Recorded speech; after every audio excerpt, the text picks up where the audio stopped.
Hey everyone, welcome back to the Dapper Barbarian Show. If you've been with me through the first few episodes, we've been working through some deep rooted issues facing our households today. We started with digging into whether or not our house is truly in order.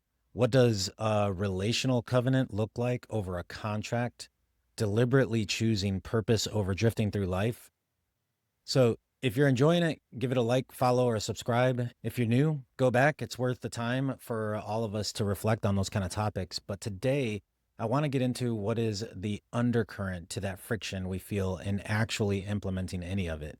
Because if you've tried in the past, you've probably found yourself frustrated, asking why it's so hard to just do what you already know is right. Why do we stay quiet when we know that we should speak up? Why do people drift from things they say they believe in the first place or compromise on the things that matter most? Sometimes it's so quiet and subtle that we don't even notice it's happening until the regret is already piling up. That war against the selfish desires of the flesh, as we say in Christianity, versus doing what we know is right. Why is it that the environment and people around us seem to influence those decisions so heavily? Most people would call that peer pressure that I'm describing and write it off as something that they overcame in high school. I think that's only part of the story. Also, it's not even true. I mean, we deal with peer pressure the remainder of our lives. I see adults making very, very expensive, very stupid decisions based on peer pressure all the time. It's the quiet kind, the one that looks fine on the outside and it's rotting you from the inside. I also want to take a real quick moment to acknowledge the Mission 991 advancement in the El Salvador project. So I promise I'm going to hit it real quick, and then I'm not going to throw in that whole long commercial thing that's been on the last couple of episodes, because I just wanted to genuinely thank any of you that have contributed. We're still very far from the funding goal that we would like to be. We're trying to commit and promise them 1 year of support. That 1 year of support is going to come at a price tag between twelve to $15,000 in financial support, as well as rounding up some donations and other things like that that we can do to support the nearly 40 victims that they're representing in the FGR office, which is their public prosecutor, their federal prosecutor's office for anti-trafficking. So again, that support goes directly to the victims and directly into the hands of the people that are local on the ground, working with them and supporting the whole process from investigation or rescue to support of these victims so that they can have the life skills and confidence needed to re-enter the world and just feel human again. So with that, let's get right into it.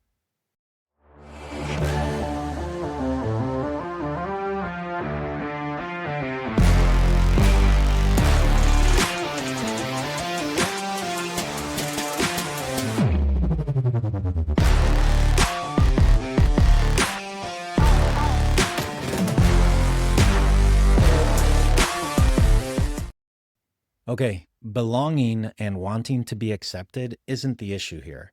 I want to start there because I think we've gotten this wrong for a long time.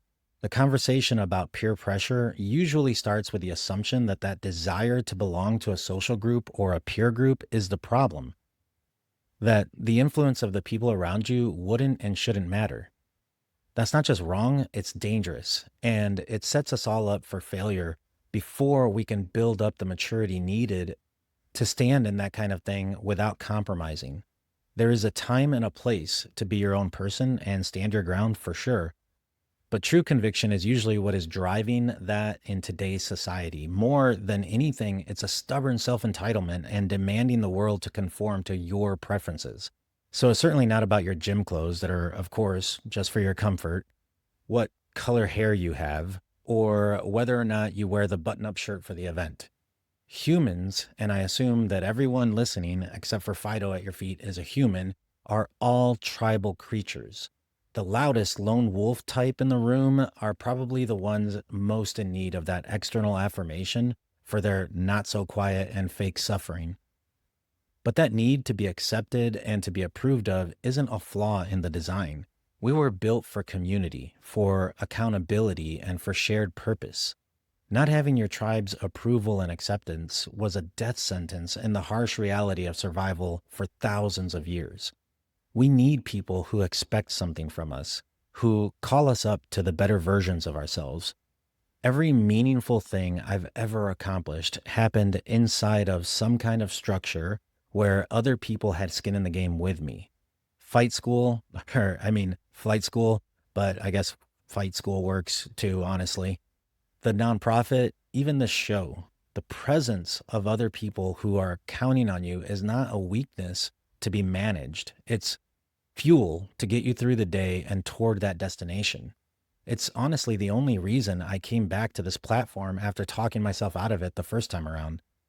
Until your feedback told me that it didn't need a grave, it really just needed a new direction instead. Think about the Spartans or the Roman legions. Think about any team that has ever done anything worth remembering. The thing that made those men dangerous wasn't that they were immune to what the people around them thought or immune to fear. It was that people around them expected excellence, demanded it, and held each other accountable to it. The pressure was there, and it didn't matter because they depended on each other. And more importantly, they gave more than they ever asked in return. So that well never ran dry from over reliance from one person or a weak leader. The difference was the direction it was focused on. It was external, not internal. The gym is peer pressure. Being a good husband or a wife to your spouse is a form of peer pressure. Even a serious church community, a band of brothers who will call you out when you're cutting corners and celebrate you when you're not, that's peer pressure too. The problem has never been us being influenced by the people we're close to. It's been the lack of discernment about it.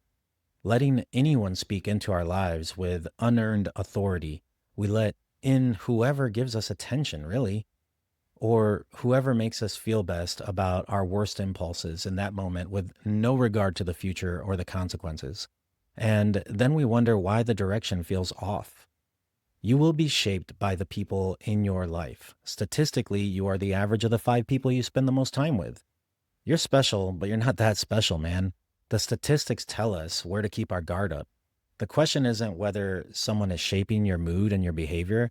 It's who's doing the shaping and why you let them in to begin with. Very few should ever get full access. Most people in my life are there for a purpose.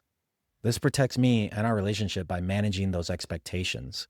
My buddy who I lean on for spiritual mentorship and deep theological conversations just isn't the dude I would expect to help me run down a leak on my power steering.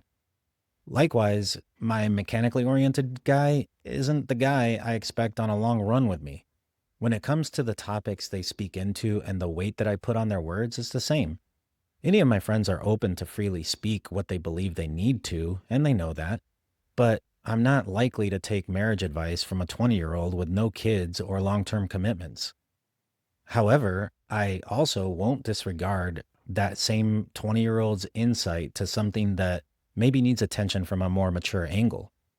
It's okay to have your hunting buddies and not invite them over for the family barbecue. Anyway, so if belonging isn't the problem and influence isn't the problem, what is the issue that we should be focusing on? I've asked myself that a lot. And what I keep coming back to is that most people have never been fully honest about who they actually are, what they truly believe, or what they're actually afraid of. And so whatever tribe they built around a fake performance. And maintaining that 24/7, well-intentioned but unattainable version of yourself for the people closest to you is the most exhausting thing anyone can try to sustain. Ask me how I know. I often talk about telling the truth, and it's something that we should continue to reflect on. When I bring it up, I'm not talking about being rude for the sake of being argumentative or saying whatever crosses your mind. I'm talking about the compounding cost of the alternative. Every lie carries interest. You tell a small one to avoid a hard conversation. Now you have to maintain it. Now a small part of your life is sitting on something that just isn't real. Then more has to be said to protect the first thing, and over time, quietly, steadily, you're building a version of your life that you have to keep propping up from underneath with more and more elaborate lies because it has no foundation of its own.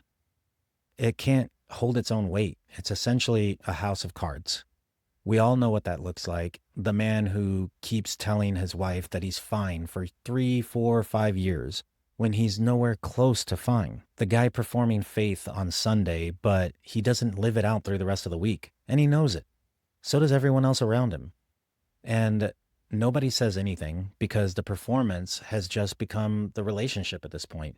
And disrupting it feels like too much of a hassle or worse. They have been convinced that calling it out would be wrong because we should be more inclusive of his truth. God, seriously? The whole "this is my truth" argument is ridiculous. No, truth is truth. And we may disagree about something, but if it is a fundamental truth that is a fundamental part of my identity, the chances of you being part of my tribe is very unlikely. That doesn't mean I can't be professional or kind or that we can't be civil in our disagreement. But no, you don't get to speak into my life with authority, or my family's for that matter. Keeping those lies going also looks like the father keeping it all together in front of the kids, while the weight of everything he's not saying is sitting on his chest every single morning. And these aren't dramatic failures.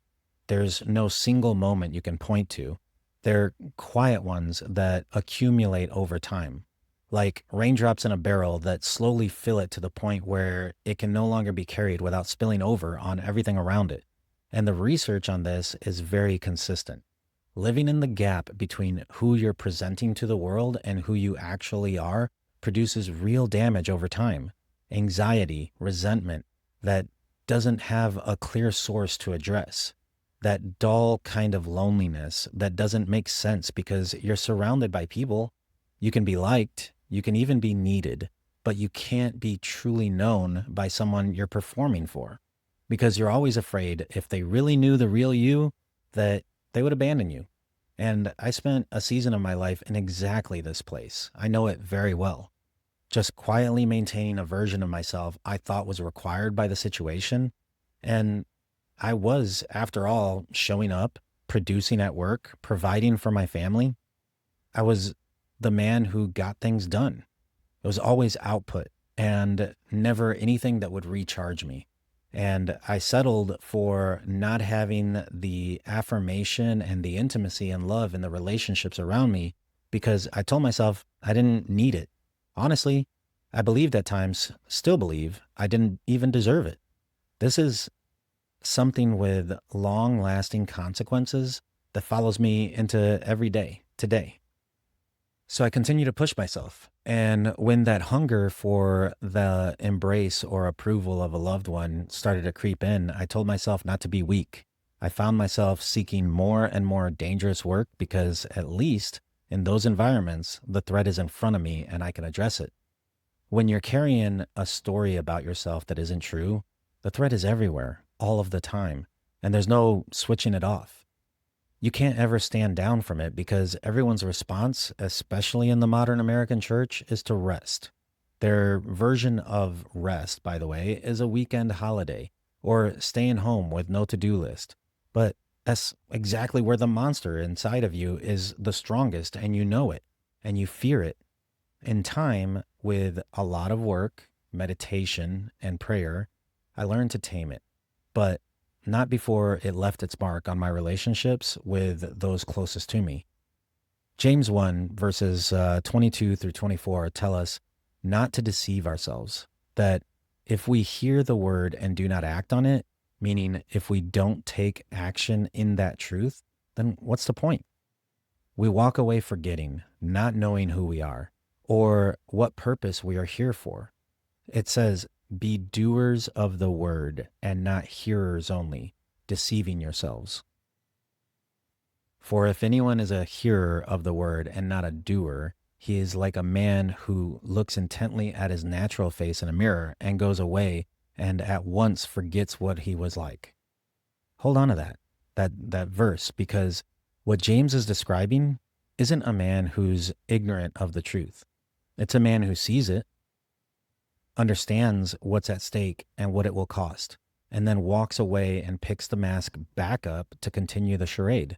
That's not ignorance. That's a deliberate decision with real lasting consequences. And a lot of us have made that decision so many times and for so long that it stopped feeling like a choice at all. It just feels like who we are, like it's all we will ever be or can be. But we don't have to keep playing along. This is who we've practiced being. And we've talked about this before. Practice makes permanent, not perfect.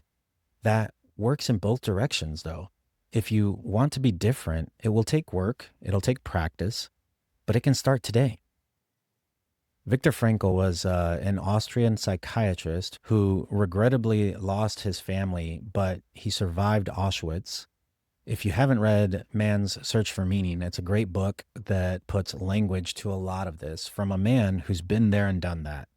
What he documented in those camps, and I want to be careful here because I am not comparing your circumstances or mine to what this man endured. In fact, comparisons is one of the easiest ways to discredit your own feelings and to prevent your growth in any of this. But what he documented about the human soul under the most extreme conditions imaginable is directly relevant to what we're discussing today. What he found was that men with identical external conditions, same deprivation, same danger, same daily brutality, did not deteriorate at the same rate or in the same way. The ones who held it together the longest and were able to hold on to their humanity and their dignity when everything else had been stripped away were the ones who still had a reason to struggle on, a purpose they were living toward beyond the prison cell and the brutality, a responsibility that still existed that ordered their steps.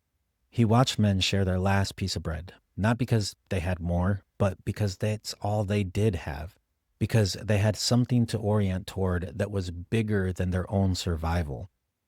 Those are the big whys in our lives that trump the Maslow's hierarchy of needs.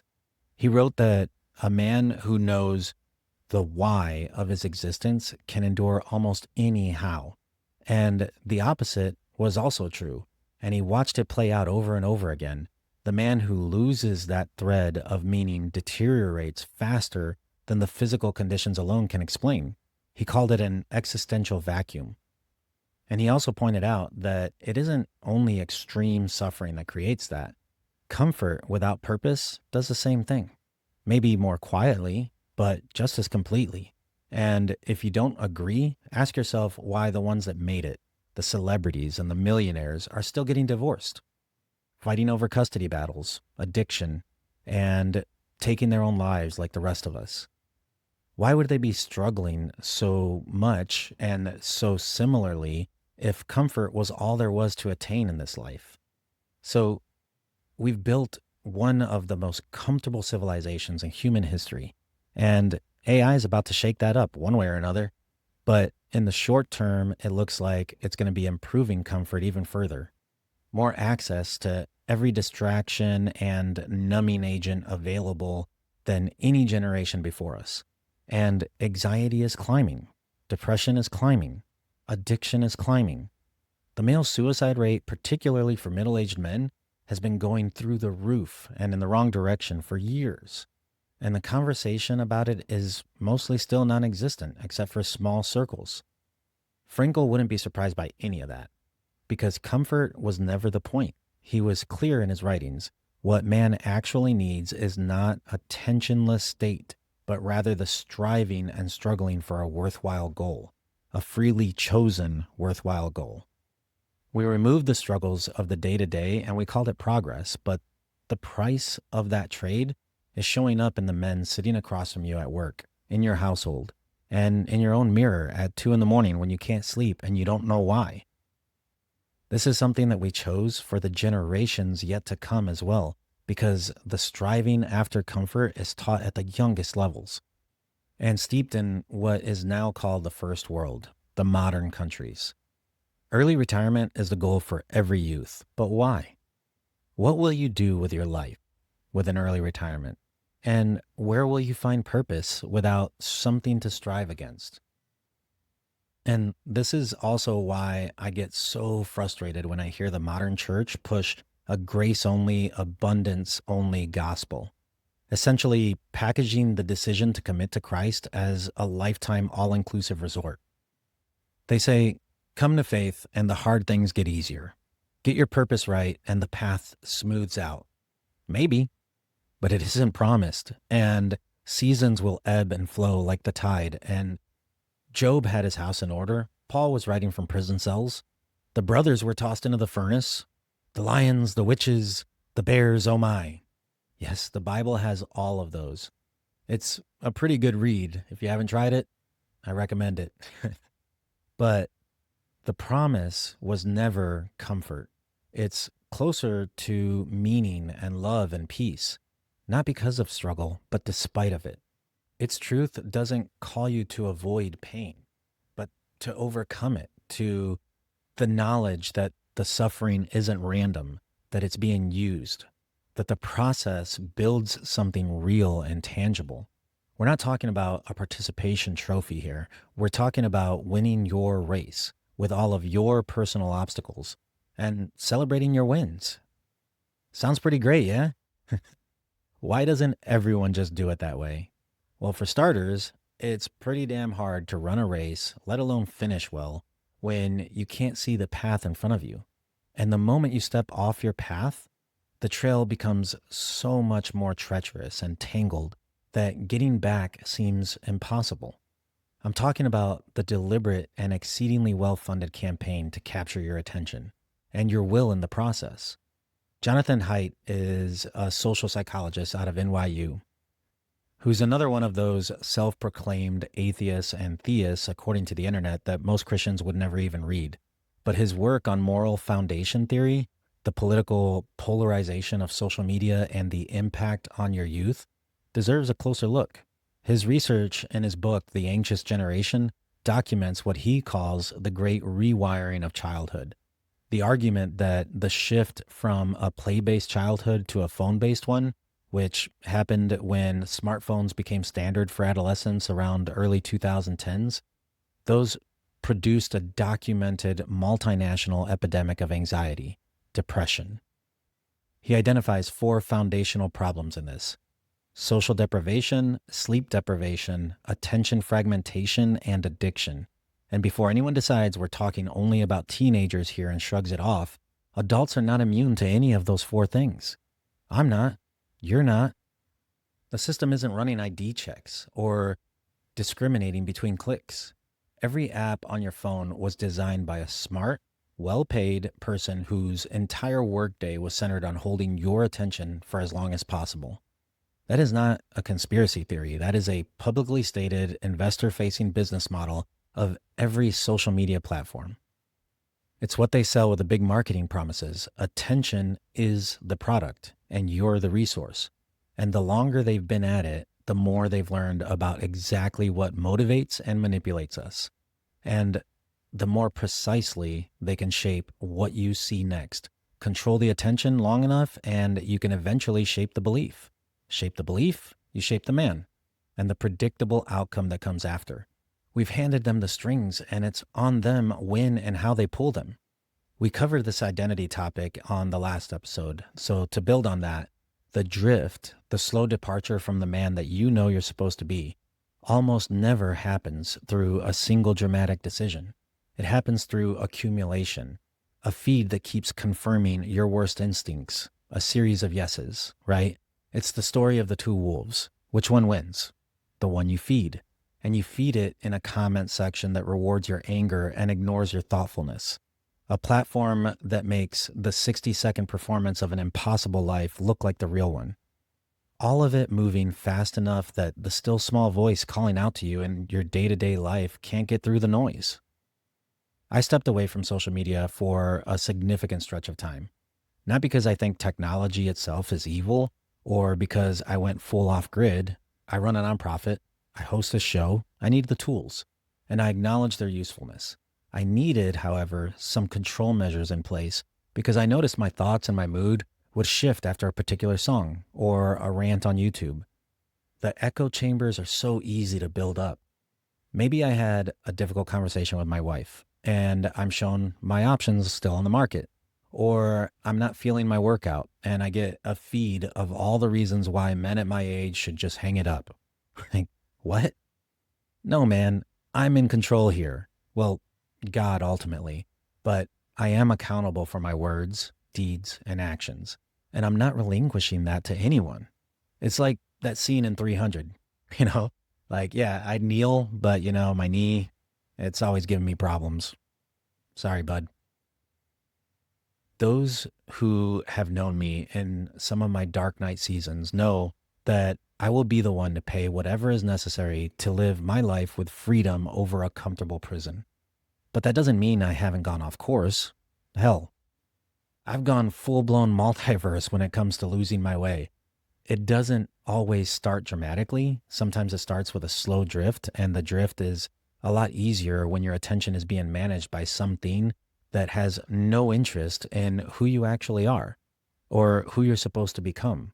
They just want to meet their quota, and you're the product. So know the difference between using a tool and being used by one. Stop clinging to your notion of need when it's just a want. Fast from it. Try fasting from anything to build the muscle of discipline and to take on bigger things. That conviction comes from somewhere. And the good news is that it can be trained up. Charlie Kirk is a perfect example. Charlie Kirk was assassinated on September 10th, 2025. He was on a stage at Utah Valley University, 31 years old, doing exactly that, standing on truth. And after such a monumental loss, the news cycle processed it and moved on, which is itself part of everything that we've been talking about. Charlie Kirk launched Turning Point USA 18 years old out of his parents' garage in suburban Chicago. No money, no platform, no name. He later described those early years as lonely. He would drive to college campuses, handing out flyers, trying to have conversations about ideas that the campus environment actively penalized people for saying out loud. He was mocked, protested, deplatformed by big, scary cancel culture. He kept going anyway. Why? It certainly wasn't out of comfort and support. It was because he believed it. That conviction scared the shit out of people. It's something you just don't see anymore, especially on that kind of platform. And I'm not putting the man on a pedestal. I didn't agree with everything he ever said 100%. I'll say without hesitation, I was very aligned with his faith and worldview on justice and actual equality, which, by the way, actual equality comes with not just a good accessible to everyone, but the cost of it as well. You got to pay your dues, man. You're not owed anything. What I'm asking you to look at is the character behind the man as the example of what's possible.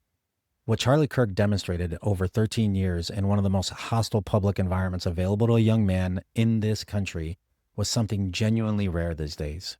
And the willingness to say true things in rooms that didn't want to hear them, to accept the cost of that and to keep saying them when the cost was starting to pile up. Do you think he didn't know what was possible or what it was going to ultimately cost him? Most people find a corner that cost them absolutely nothing. Charlie found a purpose that cost him everything. He walked in it for 13 years and at the end of it, paid for it with his life. John 8:32 tells us, "You will know the truth, and the truth will set you free."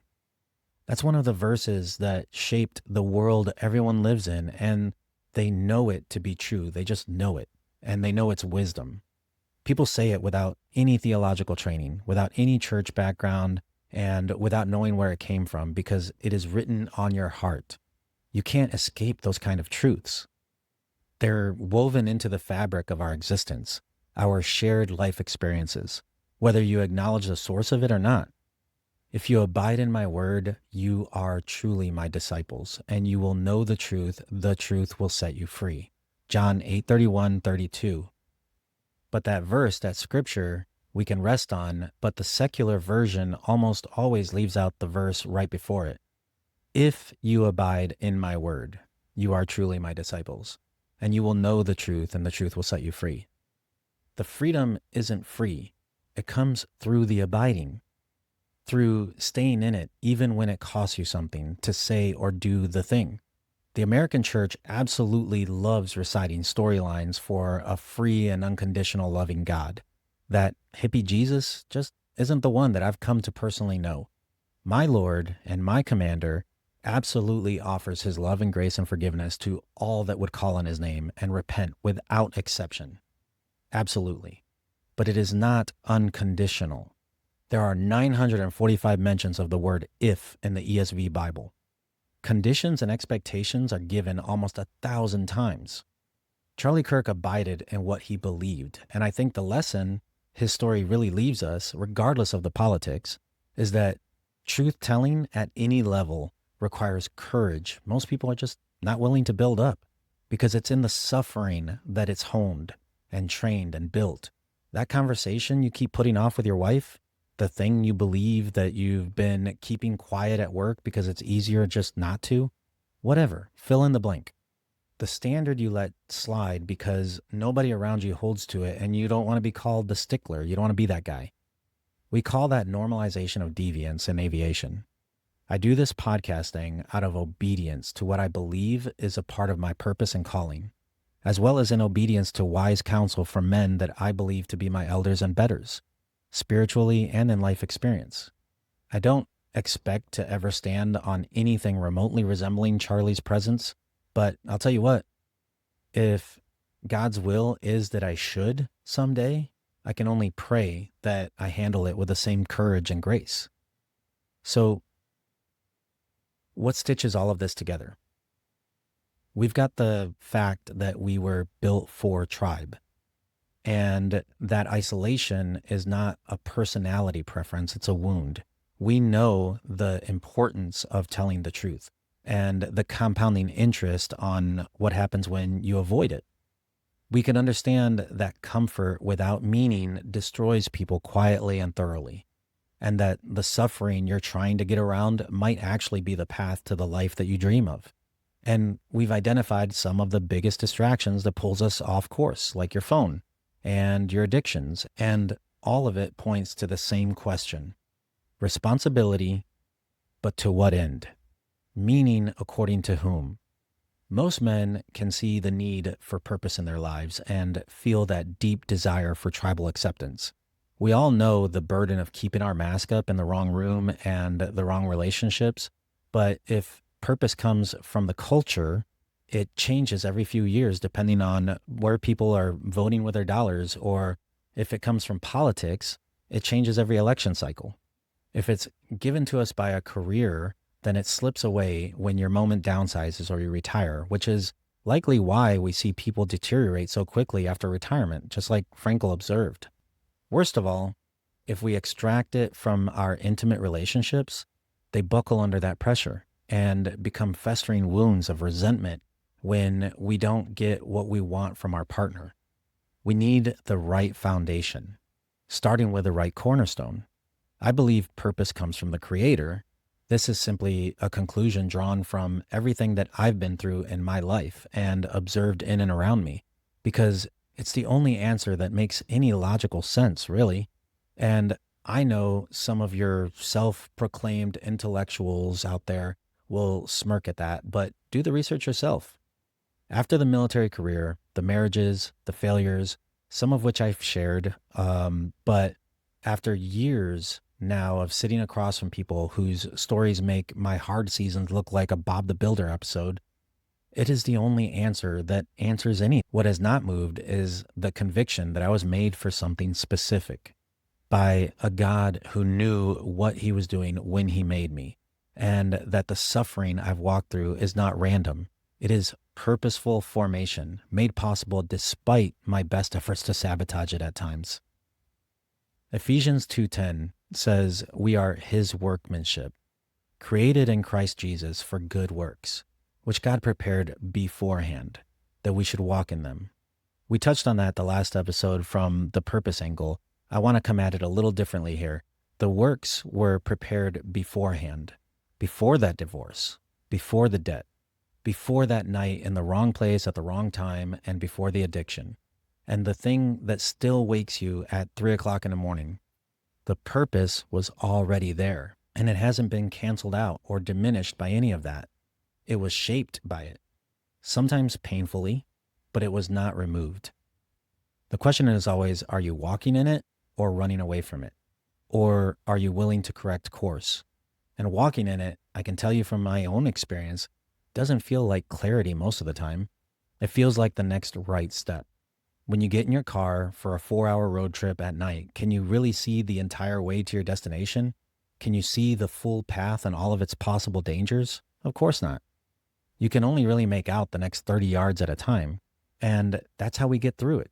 We make the call, you step into it, and you keep evaluating with a destination in mind, deliberately. The work was prepared beforehand, and you're just working your way through it.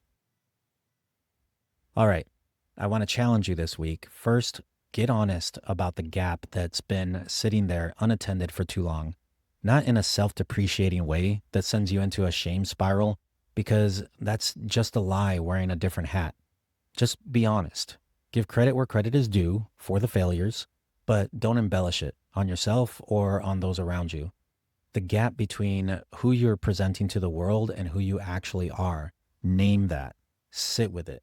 The man who can look at that without running and without letting the little boy immediately jump up to defend and justify himself is already ahead of most people, because the fear and running from it is where the lying starts and where the drift off course begins. James taught us that the man who looks in the mirror and then walks away and forgets what he looks at is deceiving himself. Don't be that guy. Look and keep looking until the image of where you are today and where you're going next is crystal clear. Second, find your tribe or go build it, man. Not on an Instagram following or a group chat, actual people that share the same physical space regularly, a church that requires something of you, not just a Sunday TED Talk. A men's group where hard things get said and nobody hides in the corner, or a group of gym bros who notice when you're not there. If you're a veteran and you've been white-knuckling the civilian transition by yourself, I've been there. God, I tried to act normal, and it was the worst 30 seconds of my life. And I want to say clearly that isolation isn't strength in that season. When the prince of lies prowls seeking to kill and destroy, he hunts same as any predator. He picks off the lame, the sick, and the weak separated from the pack. It's that wound that Sebastian Junger was talking about. The tribe you're missing probably isn't going to come to you.